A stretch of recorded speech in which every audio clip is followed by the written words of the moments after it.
अस्सलामु अलैकुम वरहमतुल्लाहि वबरकातुहू। इंसान जब उसकी मुकद्दर में जब हारना लिखा होता है और वो जब अपने गलतियों की वजह से हारता है तो उसके हारने का वो टोकरा किसी और पर डाल देता है। ठीक इसी तरीके से मामला है हमारे तेलंगाना के एक्स चीफ मिनिस्टर केसीआर का, जो 2014 में आंध्रा और तेलंगाना अलग बोलकर उसके सेंटिमेंट्स पर वोट लेकर जीते। फिर 2018 में भी वही कर जीते। अब फाइनली 2023 में जब उनका ये टोटका काम नहीं करा तो वो इलेक्शंस 2023 में हार गए। इलेक्शंस 2023 में असेंबली इलेक्शंस भी हार गए। पलट के 2024 में एक एमपी इलेक्शन में एक एमपी तक नहीं जीते। पलट के सरपंच इलेक्शंस हुए, सरपंच इलेक्शंस में बुरी तरीके से हार गए। अब चूंकि बल्दिया इलेक्शंस अब आ रहे हैं, अनकरीब बल्दिया इलेक्शंस होने वाले हैं, उसके चलते हुए केसीआर को पता है और केसीआर को इस बात का अंदाजा है और बीआरएस वालों को इस बात का अंदाजा है कि फिर से बीआरएस की यहां पर बहुत बड़ी तरीके से शिकस्त होगी, हार हो जाएगी केसीआर की।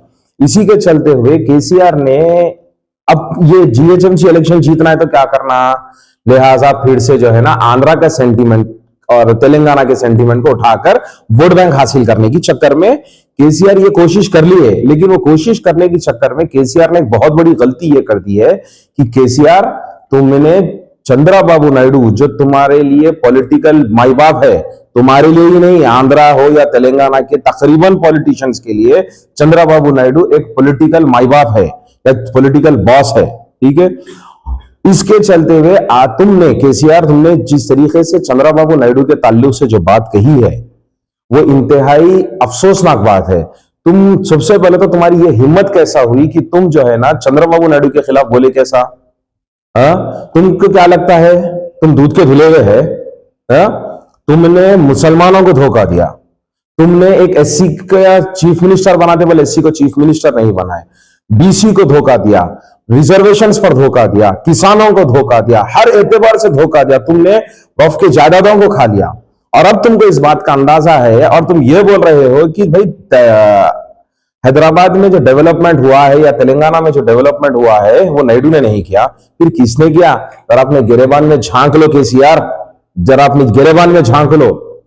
मैं सैयद मतीन अहमद तेलुगु देशम पार्टी से वाबस्ता हूं और नामपल्ली कॉन्स्टिट्यूंसी में हूं, और आज मेरे साथ हमारे तेलुगु देशम पार्टी के नामपल्ली के सीनियर कार्यकर्ता भी मौजूद है। हमारे बालाकृष्णा भाई है, हमारे वीरा भाई है और हमारे साथ इब्राहिम भाई, हम लोग सब है।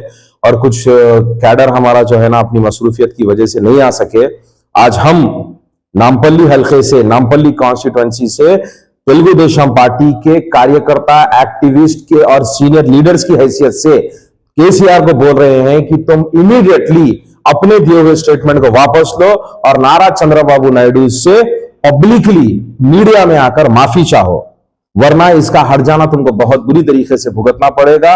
क्योंकि आने वाले बल्दिया इलेक्शन में तुम्हारी हार पक्की है और बल्दिया इलेक्शन का पूरा दारोमदार, ये बात याद रख लो, अब जो 150 से 300 सीट हुए हैं उसमें मेरे से अगर आप पूछेंगे तो मोर देन 50% इलेक्शन का जीतने का जो दारोमदार है वो जो है ना माइनॉरिटी वोट्स पर है।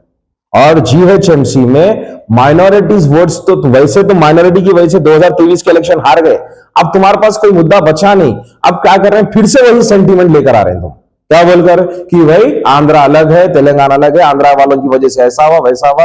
अरे बाबा, कितना कितना कब तक चंद्रबाबू नायडू का नाम लेकर तुम अपने आप को कब तक जो है ना ये गेम खेलते रहोगे? तुम्हारी पॉलिसी बिल्कुल बीजेपी की तरह हो गई है कि भाई बीजेपी वाले हिंदू मुसलमान बोलकर कम्युनल डिवाइड कर दिए कि वोट को जीत हासिल कर रहे हैं, और तुम जो है ना आंध्रा तेलंगाना के सेंटीमेंट्स को एक जगह कर तुम जीत हासिल कर रहे हैं, ये कोशिश में लगे हुए हैं।